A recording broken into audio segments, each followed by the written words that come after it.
The mining colony of New Harmony had been humanity's pride for almost 3 decades. Nestled in the asteroid belt of the Kepler 442 system, it housed 70,000 souls who had volunteered to venture into the unknown reaches of space. Families had made their homes there, children had been born among the stars, and a thriving community had emerged from what was once just rock and metal floating in the void. Sarah Chen pressed her face against the observation deck's reinforced glass, watching the endless dance of mining ships as they carved precious metals from the surrounding asteroids.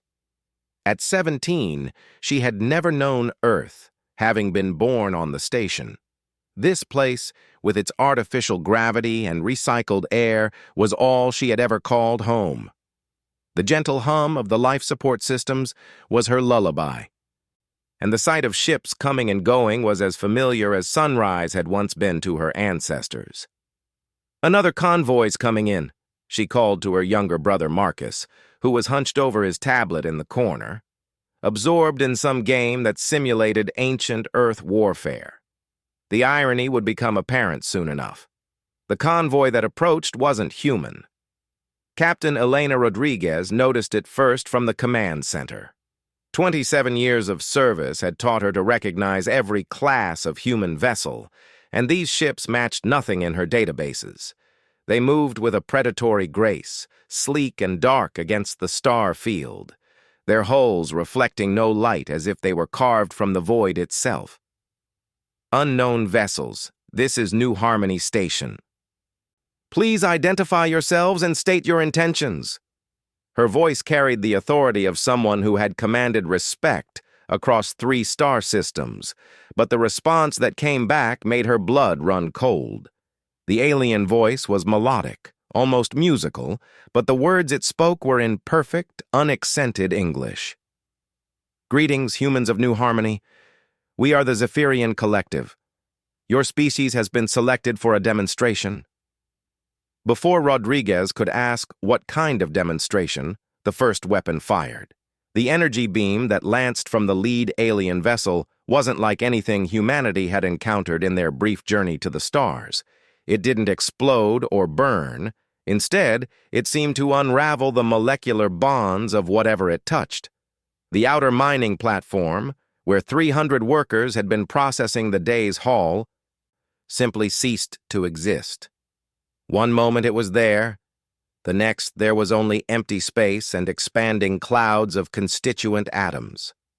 Rodriguez hit the general alarm, but she knew it was already too late. The Zephyrian ships had surrounded the station in perfect formation, their weapons trained on every critical system. They could have destroyed New Harmony in seconds, but destruction wasn't their goal. This was something far more calculated, far more cruel. "All residents of New Harmony," the alien voice continued, now broadcasting on every frequency. "You are being transmitted across the galaxy. Every civilized species will witness what happens when primitives dare to expand beyond their homeworld without permission. The massive holographic projectors that the Zephyrians activated around the station were technology beyond human comprehension.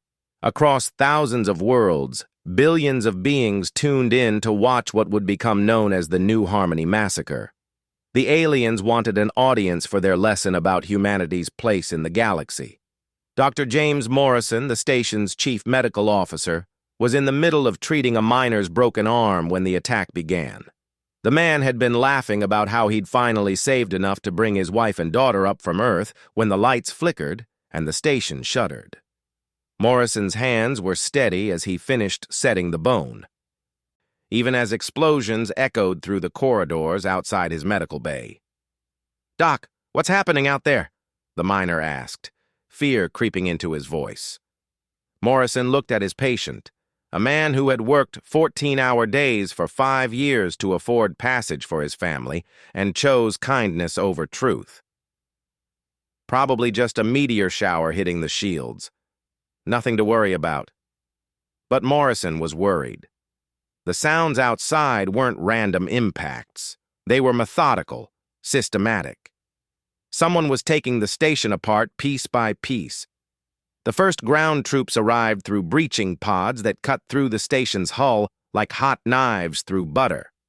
The Zephyrians themselves were surprisingly humanoid, tall and elegant with pale blue skin and silver hair that moved like liquid mercury. They wore form-fitting armor that seemed to shift and flow around their bodies, and they carried weapons that hummed with barely contained energy. They moved through the station's corridors with frightening efficiency, but they weren't killing randomly. Every death was carefully orchestrated for maximum psychological impact on their galactic audience.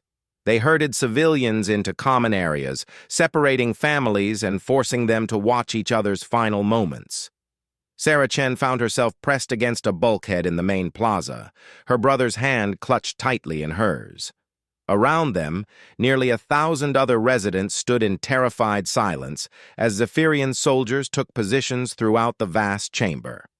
The alien's leader, distinguished by additional markings on his armor, stepped forward to address both the captives and the galaxy watching.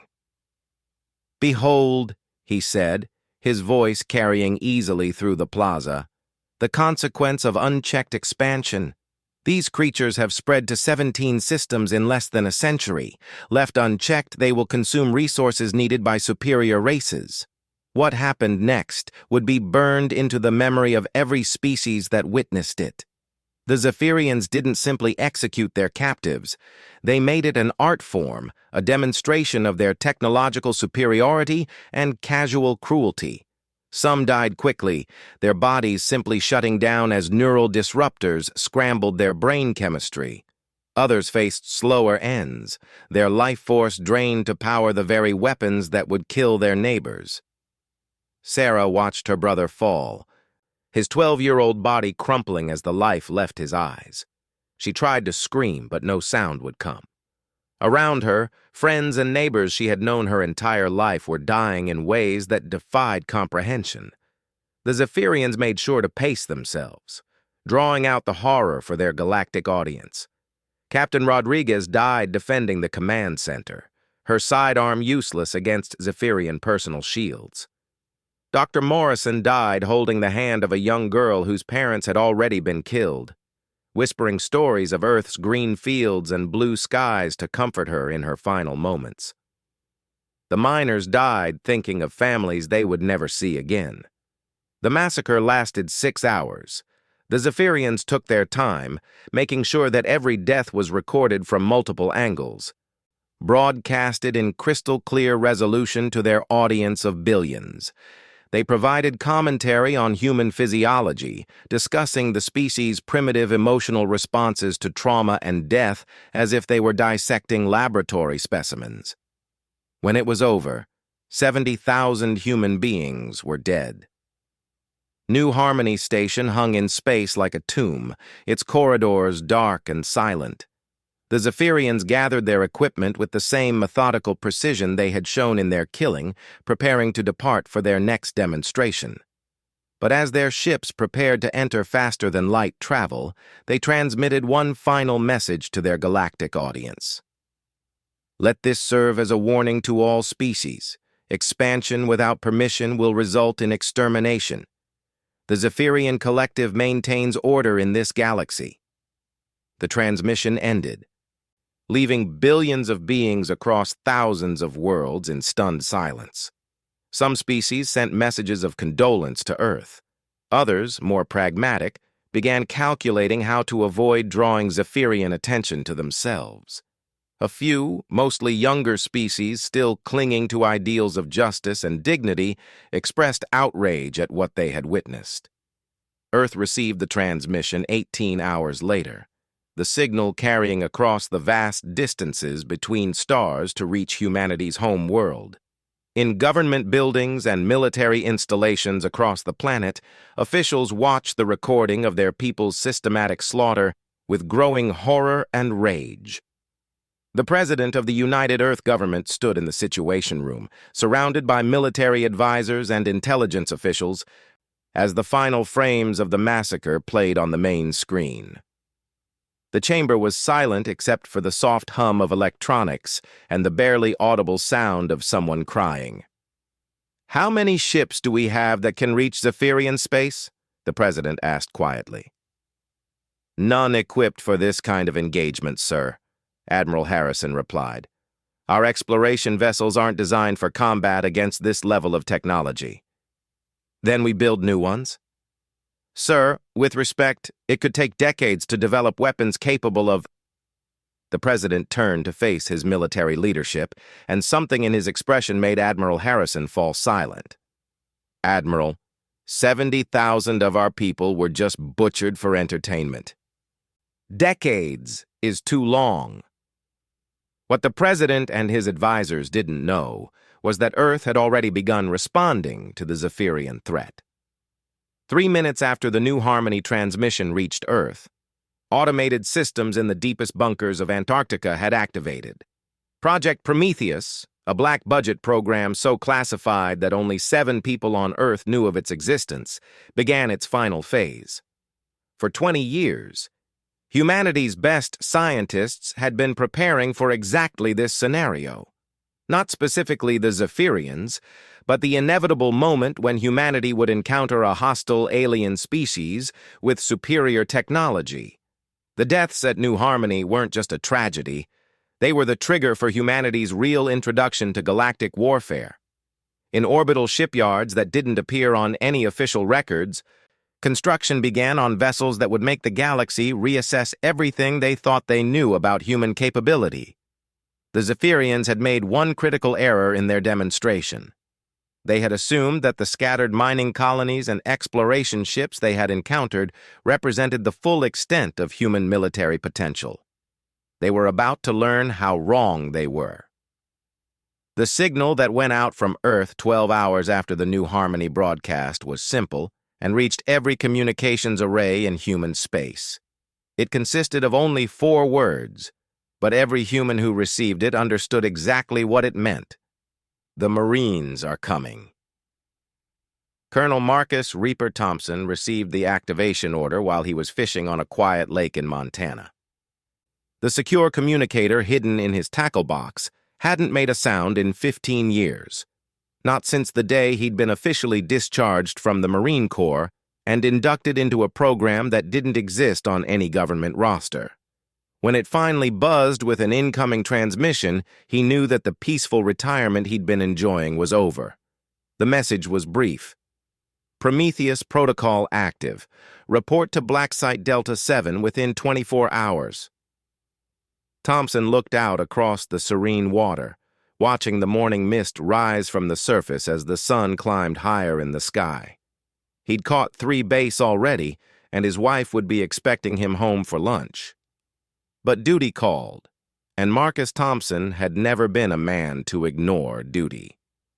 Black Site Delta 7 didn't appear on any map.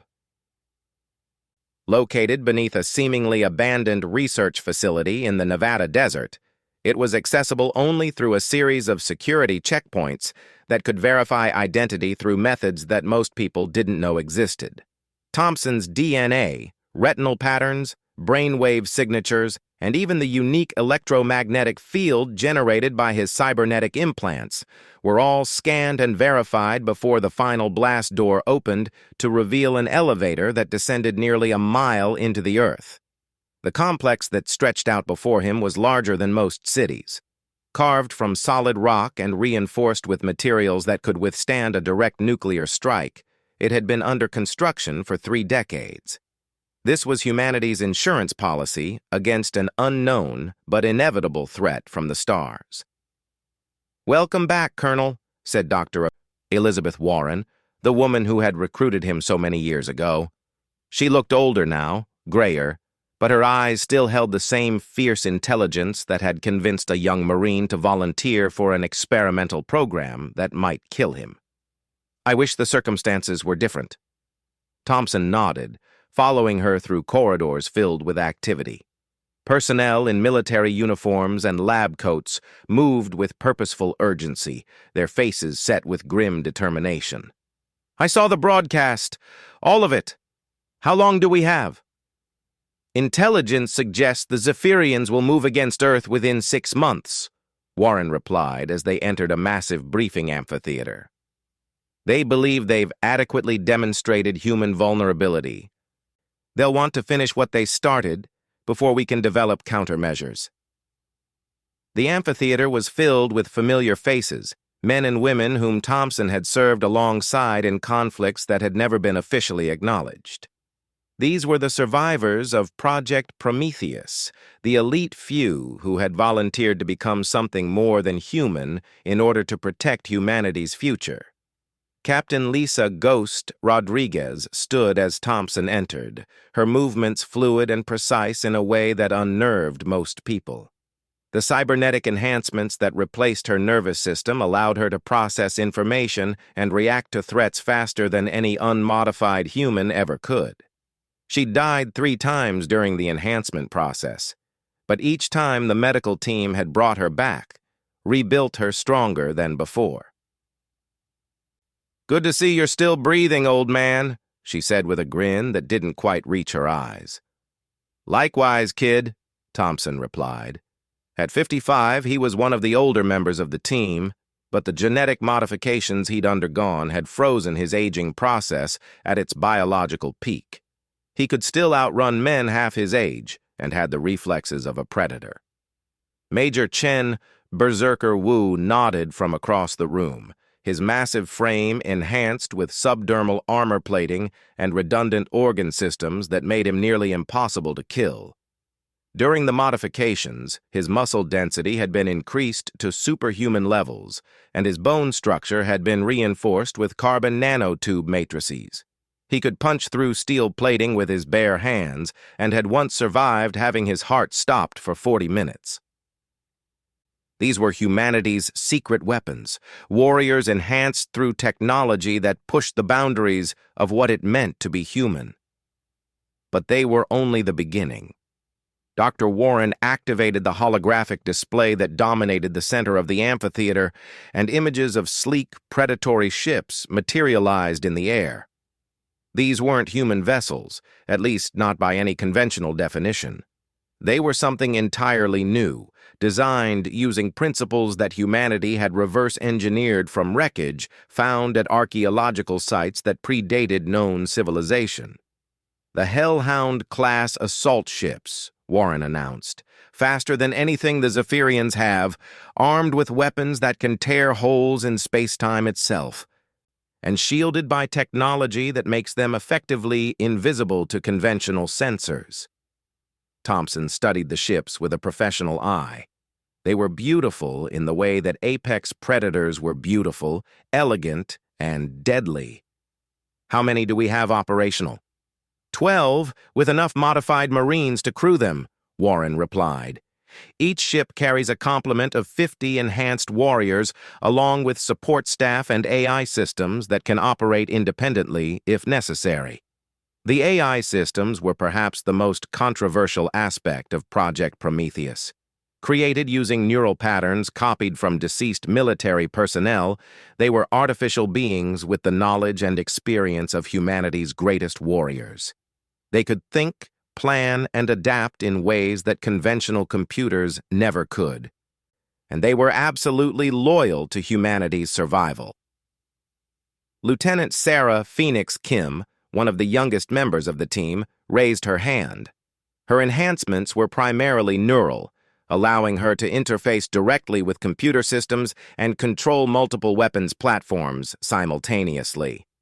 "What's our mission profile? Are we talking about a direct assault on Zephyrian space?" Warren's expression grew grim. "Our intelligence indicates that the Zephyrians have been systematically eliminating species they consider threats for over 1,000 years. They've destroyed entire civilizations, wiped out billions of beings who never had a chance to defend themselves.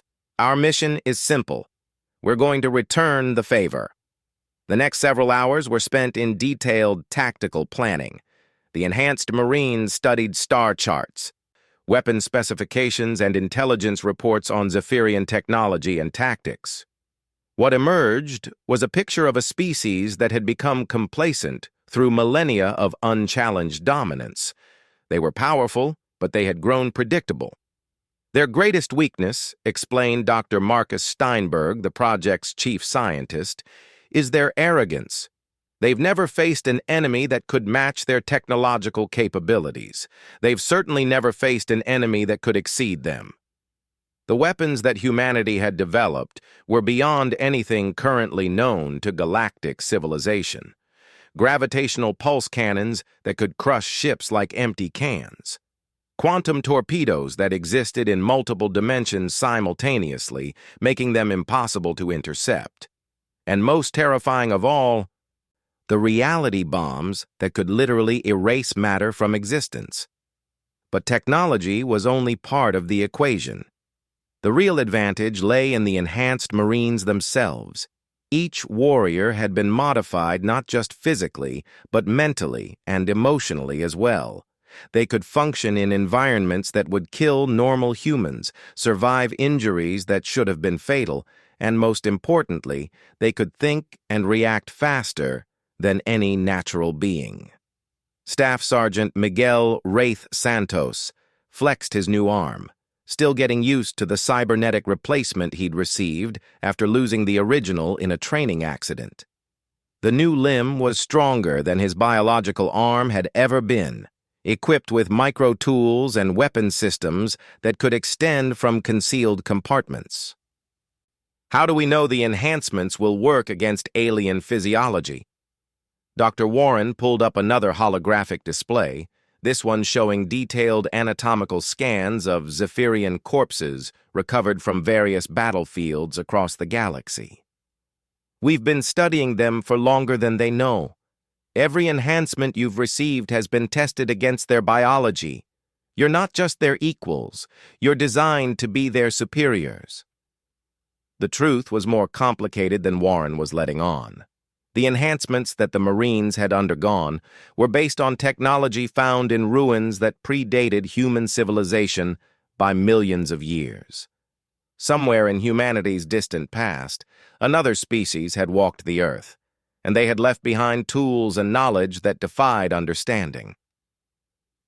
Project Prometheus was humanity's attempt to reclaim that legacy. Colonel Thompson studied the mission parameters one final time. The plan was audacious in its simplicity: strike at the heart of Zephyrian space, eliminate their leadership, and destroy their capacity to wage war against other species. It would be a one-way mission for most of them, but that had always been understood. "Sir?" asked Corporal Janet Fury Williams, whose enhanced reflexes made her the best pilot humanity had ever produced. "What about the other species? The ones who watched the massacre and did nothing?" Thompson's expression hardened. "They'll learn to respect humanity, or they'll learn to fear us. Either way, the galaxy is about to discover that we're not as primitive as they assumed." The final preparations took place in the massive underground hangar where the Hellhound-class ships waited. Each vessel was a masterpiece of engineering, incorporating technologies that shouldn't have existed for another century. They were powered by miniaturized black holes, armed with weapons that could reshape matter at the quantum level, and crewed by warriors who were no longer entirely human. As Thompson boarded his command ship, the UES Retribution, he thought about the 70,000 souls lost at New Harmony. Their deaths would not be in vain. The galaxy that had watched their slaughter with indifference was about to learn what happened when you made an enemy of humanity. The ships launched in complete silence, their exotic propulsion systems leaving no trace of their passage. They would reach Zephyrian space in 36 hours, moving through dimensions that most species didn't even know existed. By the time the Zephyrians detected them, it would already be too late.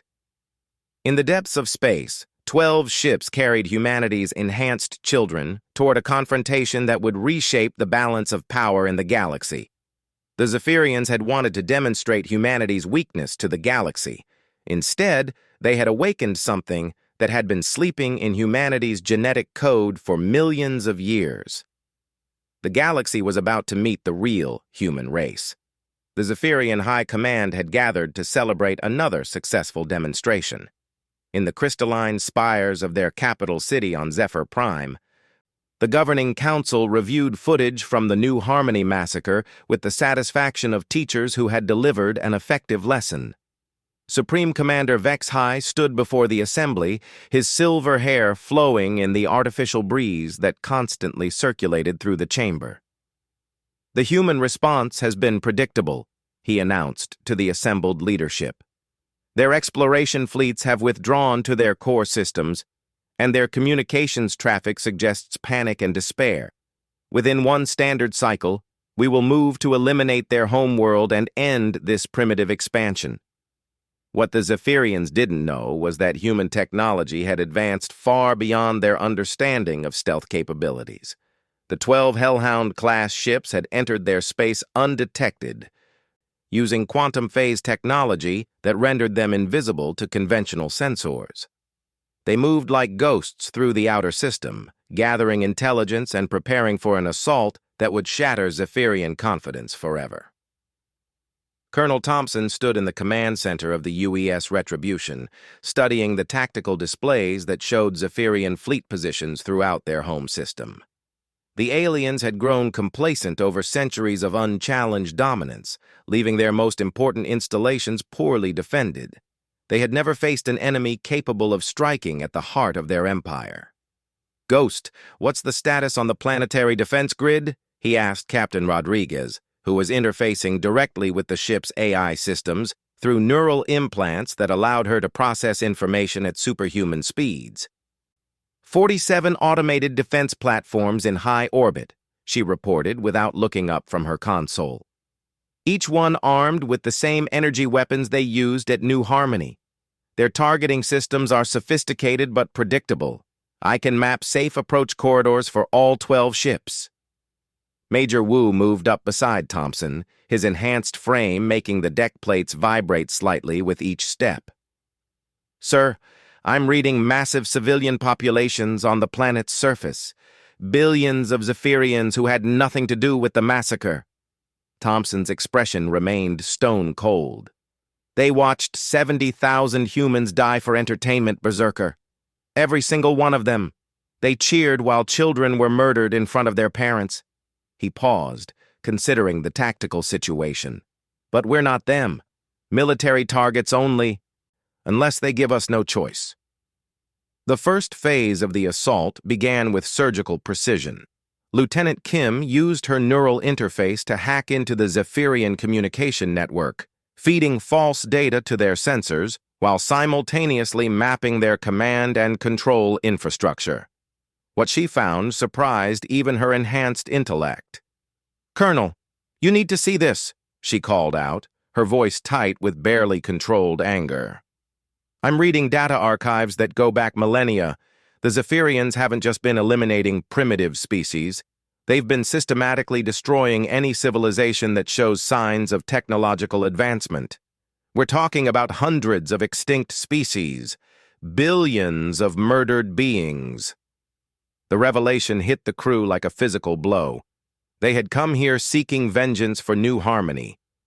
But what they had discovered was evidence of genocide on a scale that defied comprehension. The Zephyrians weren't just murderers, they were the galaxy's ultimate predators, culling any species that might eventually challenge their dominance.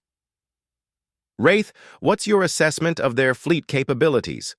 Thompson asked Staff Sergeant Santos, who had been analyzing the enemy vessels through advanced sensor arrays.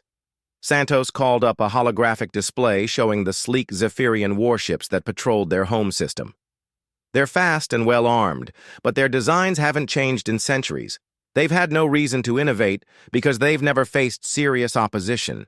Their shields can handle conventional weapons, but our quantum torpedoes should punch right through them." The plan that emerged was audacious, even by enhanced marine standards. Rather than a conventional fleet engagement, they would strike simultaneously at every critical target in the Zephyrian home system. The orbital defense platforms, the command centers, the shipyards where their vessels were constructed, and most importantly, the communication arrays that broadcast their demonstrations across the galaxy.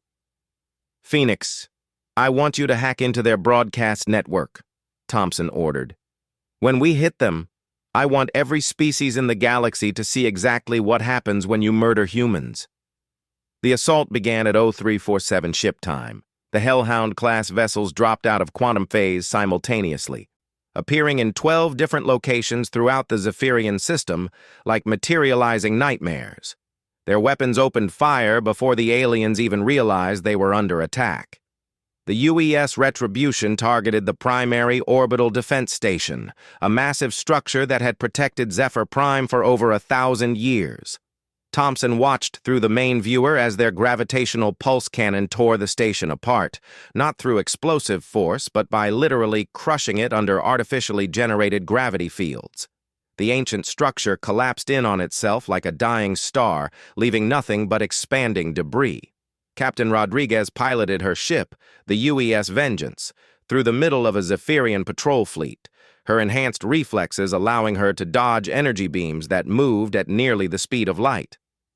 Her ship's reality bombs struck 3 enemy vessels in rapid succession, and they simply ceased to exist, erased from the universe as if they had never been built.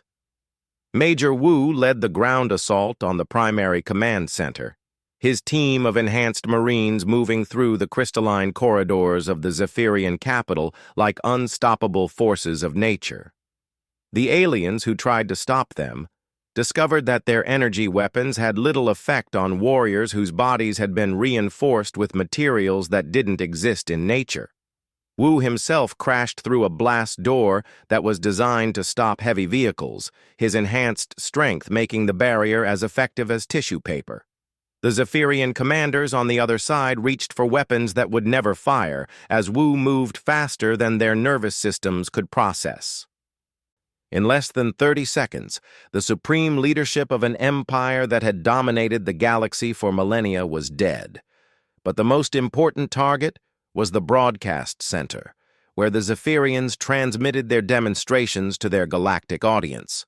Lieutenant Kim led a small team of specialists in a direct assault on the facility, her neural implants allowing her to interface with their technology in ways the aliens had never imagined possible. "I'm in their system," she reported as her team fought through the facility's automated defenses. "Patching through to the Galactic Broadcast Network in 3, 2, 1. Across thousands of worlds, billions of beings who had watched the New Harmony massacre with varying degrees of horror or indifference suddenly found themselves witnessing something unprecedented. The beings they had been told were primitive, weak, and deserving of extermination were systematically dismantling the most powerful military force in known space. The footage was crystal clear as human Marines moved through Zephyrian installations like avenging angels. Every shot was precise, every movement calculated for maximum efficiency. There was no cruelty in their assault, no unnecessary violence, but there was an implacable determination that made even the galaxy's most militaristic species reconsider their assumptions about humanity. Supreme Commander Vexhai died in his command center, not from human weapons but from the shock of witnessing his empire's destruction. His last sight was of Colonel Thompson standing over him, enhanced beyond the limits of natural biology, but still recognizably human. "This is for New Harmony," Thompson said quietly, though his words were broadcast to every corner of the galaxy, "and for every other species you've destroyed over the centuries." The battle for the Zephyrian home system lasted exactly 4 hours and 17 minutes. When it was over, their orbital defenses were destroyed, their fleet was scattered wreckage, and their command structure had been completely eliminated.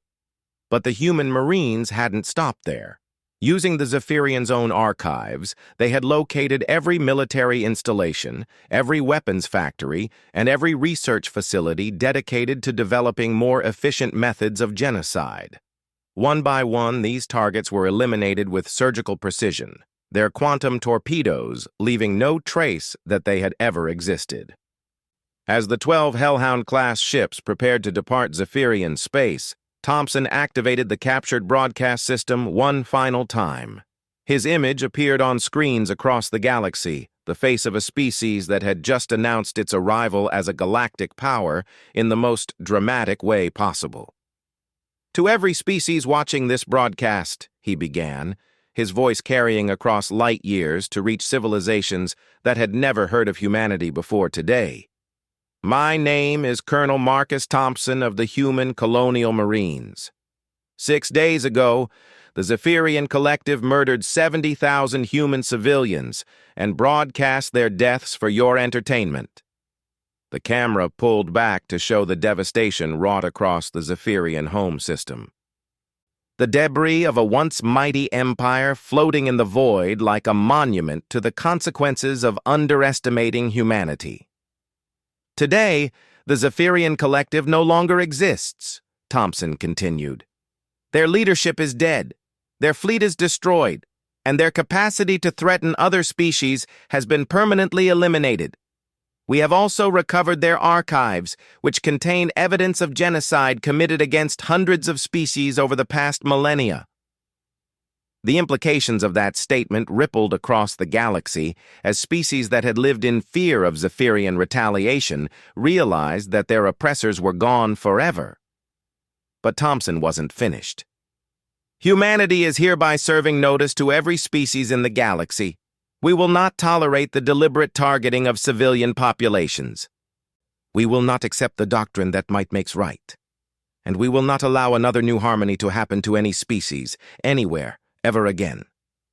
He paused, letting the weight of his words sink in before delivering his final message. "To those species who value peace, cooperation, and the protection of innocent life, humanity offers friendship and alliance. To those who would follow the Zephyrian example of conquest and genocide, we offer this demonstration as a warning. Choose wisely." The transmission ended, leaving the galaxy in stunned silence. In government buildings and military headquarters across thousands of worlds, leaders struggled to process what they had witnessed. A species that had been dismissed as primitive had just eliminated the galaxy's dominant power in a matter of hours. The immediate response was chaos. Some species sent urgent diplomatic overtures to Earth, seeking alliance with this new power. Others began frantically reviewing their own military policies, wondering if they might be seen as threats to human interests. A few, mostly younger civilizations, celebrated the downfall of the tyrants who had kept them in fear for centuries. But the longer-term implications were even more profound. Humanity had not just demonstrated military supremacy. They had shown restraint in victory, targeting only military installations and avoiding civilian casualties, despite having every justification for revenge. This was not the behavior of conquerors, but of protectors. As the Hellhound-class ships began their journey back to human space, they left behind more than wreckage. They had left a new paradigm, a galaxy where genocide would no longer go unpunished, and where even the mightiest empires could fall if they chose cruelty over justice. The Marines were going home, but they had changed everything. Humanity had taken its place among the stars not as conquerors, but as guardians, and the galaxy would never be the same. In the depths of space, Colonel Thompson looked out at the stars and thought about the 70,000 souls of New Harmony.